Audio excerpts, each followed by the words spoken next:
Chapter 6. The Captain's Papers. We rode hard all the way till we drew up before Dr. Livesey's door. The house was all dark to the front. Mr. Dance told me to jump down and knock, and Dogger gave me a stirrup to descend by. The door was opened almost at once by the maid. "Is Dr. Livesey in?" I asked. No, she said she had come home in the afternoon, but had gone up to the hall to dine and pass the evening with the squire. "So, there we go, boys," said Mr. Dance. This time, as the distance was short, I did not mount, but ran with Dogger's stirrup leather to the lodge gates and up the long leafless moonlit avenue to where the white line of the hall buildings looked on either hand on the great old gardens. Here Mr. Dance dismounted, and taking me along with him was admitted at a word into the house. The servant led us down a matted passage and showed us at the end into a great library, all lined with bookcases and busts upon the top of them, where the squire and Dr. Livesey sat, pipe in hand, on either side of a bright fire. I had never seen the squire so near at hand. He was a tall man, over 6 feet high, and broad in proportion, and he had a bluff, rough and ready face, all roughened and reddened and lined in his long travels. His eyebrows were very black and moved readily, and this gave him a look of some temper, not bad, you would say, but quick and high.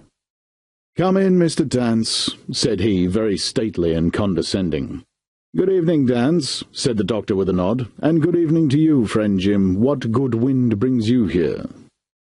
The supervisor stood up straight and stiff and told his story like a lesson, and you should have seen how the two gentlemen leaned forward and looked at each other and forgot to smoke in their surprise and interest.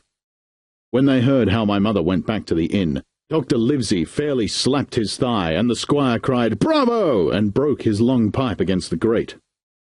Long before it was done, Mr. Trelawney, that, you will remember, was the squire's name, had got up from his seat and was striding about the room, and the doctor, as if to hear the better, had taken off his powdered wig and sat there looking very strange indeed, with his own close-cropped black poll. At last Mr. Dance finished the story. "Mr. Dance," said the squire, "you are a very noble fellow, and as for riding down the black atrocious miscreant, I regard it as an act of virtue, sir, like stamping on a cockroach. This lad Hawkins is a trump, I perceive. Hawkins, will you ring that bell? Mr. Dance must have some ale."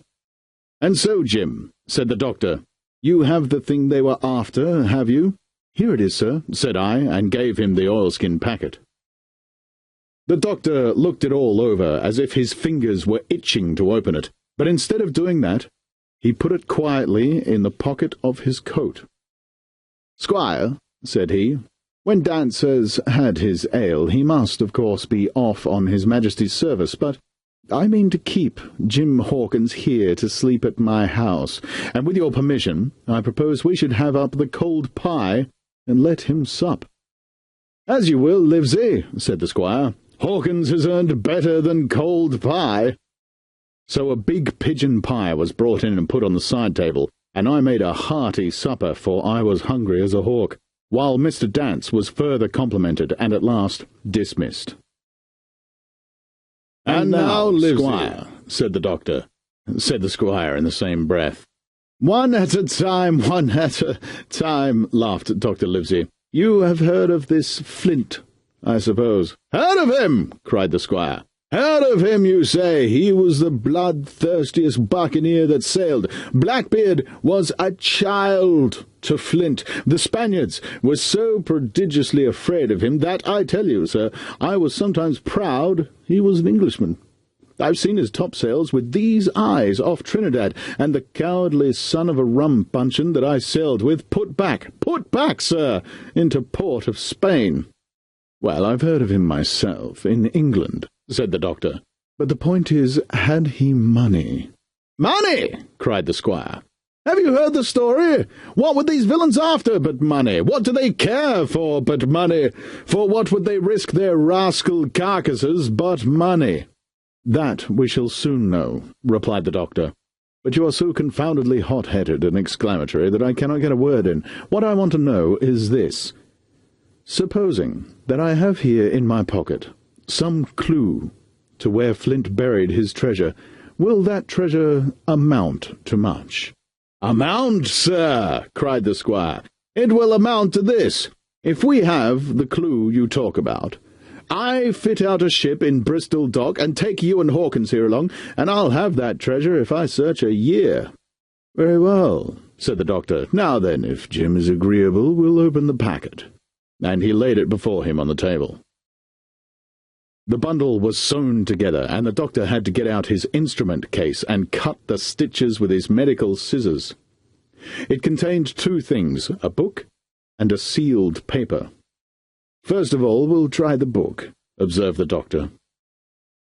The squire and I were both peering over his shoulder as he opened it, for Dr. Livesey had kindly motioned me to come round from the side table where I'd been eating to enjoy the sport of the search.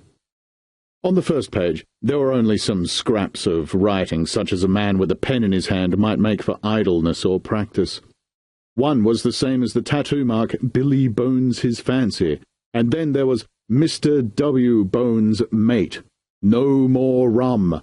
Off Palm Key he got it," and some other snatches, mostly single words and unintelligible. I could not help wondering who it was that had got it, and what it was that he got. A knife in the back, as like as not. "Not much instruction there," said Dr. Livesey as he passed on. The next 10 or 12 pages were filled with a curious series of entries. There was a date at one end of the line, and at the other a sum of money, as in common account books, but instead of explanatory writing, only a varying number of crosses between the two. On the 12th of June, 1745, for instance, a sum of £70 had plainly become due to someone, and there was nothing but 6 crosses to explain the cause. In a few cases, to be sure, the name of a place would be added, as "off Caracas," or a mere entry of latitude and longitude, such as 62 1720 by 19 240. The record lasted over nearly 20 years, the amount of the separate entries growing larger as time went on, and at the end a grand total had been made out of 5 or 6 wrong additions, and these words appended: "Bones, his pile." "I can't make head or tail of this," said Dr. Livesey. "The thing is as clear as noonday," cried the squire. "This is the Black-Hearted Hound's accounts book. These crosses stand for the names of ships or towns that they sank or plundered. The sums are the scoundrel's share, and where he feared an ambiguity, you see, he added something clearer, off Caracas. Now, you see, here was some unhappy vessel boarded off that coast. God help the poor souls that manned her, coral long ago." "Right," said the doctor. "See what it is to be a traveller. Right, and the amounts increase, you see, as he rose in rank." There was little else in the volume but a few bearings of places noted in the blank leaves towards the end, and a table for reducing French, English, and Spanish moneys to a common value. "Thrifty man," cried the doctor. "He wasn't the one to be cheated." "And now," said the squire, "for the other." The paper had been sealed in several places with a thimble by way of seal, the very thimble perhaps that I had found in the captain's pocket. The doctor opened the seals with great care, and there fell out the map of an island, with latitude and longitude, soundings, names of hills and bays and inlets, and every particular that would be needed to bring a ship to a safe anchorage upon its shores. It was about 9 miles long and 5 across, shaped, you might say, like a fat dragon standing up, and had 2 fine landlocked harbours, and a hill in the centre part marked the Spyglass. There were several editions of a later date, but above all, 3 crosses of red ink, 2 on the north part of the island, 1 in the southwest, and besides this last, in the same red ink, and in a small, neat hand, very different from the captain's tottery characters, these words: "Bulk of treasure here."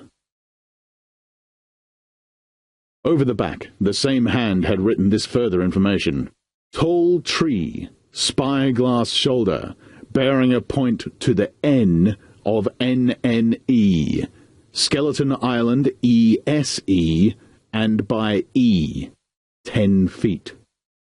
The bar silver is in the north cache. You can find it by the trend of the east hummock, 10 fathoms south of the black crag with the face on it. The arms are easy found in the sand hill N, point of North Inlet Cape bearing E and a quarter N. J.F. That was all, but brief as it was, and to me incomprehensible, it filled the squire and Dr. Livesey with delight. "Livesey," said the squire, "you will give up this wretched practice at once. Tomorrow I start for Bristol in 3 weeks' time. 3 weeks, 2 weeks, 10 days. We'll have the best ship, sir, and the choicest crew in England. Hawkins shall come as cabin boy. You'll make a famous cabin boy, Hawkins. You, Livesey, are ship's doctor. I am admiral. We'll take Redruth, Joyce, and Hunter. We'll have favourable winds, a quick passage, and not the least difficulty in finding the spot. And money to eat, to roll in, to play duck and drink with, ever after." "Trelawney," said the doctor, "I'll go with you, and I'll go bail for it. So will Jim, and be a credit to the undertaking.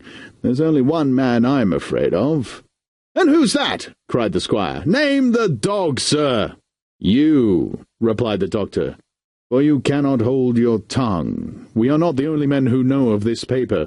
These fellows who attacked the inn tonight, bold, desperate blades for sure, and the rest who stayed aboard that lugger, and more, I dare say, not far off, are, one and all, through thick and thin, bound that they'll get that money.